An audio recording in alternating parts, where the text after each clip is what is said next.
Pasintabi mga kapuso, sanglit sensitibo ang musunod nga balita.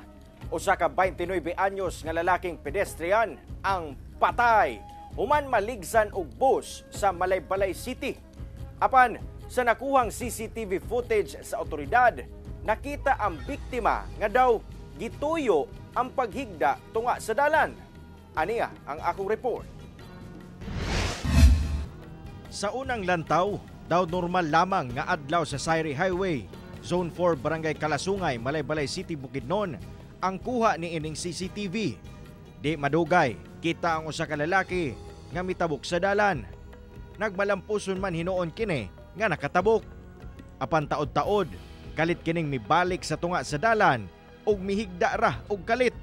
Diyang ana-ana sa duol ang usa ka bus. Misuway pa og likay ang bus apan naabtan yapon niini ang biktima. Sigon sa PNP, dead on the spot ang biktima. Giila kini nga usa ka 29 anyos nga lalaking residente ra duol sa lugar sa nahitabuan. Gidala pa kini sa ospital apan patay na.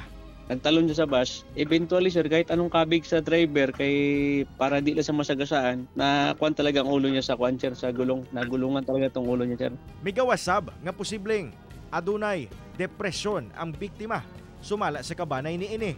According sa father niya, may kuan ang bata siya, may problema siya, may depression siya. Kay nag-start to siya tong paghiwalay daw ng girlfriend niya o live-in partner niya.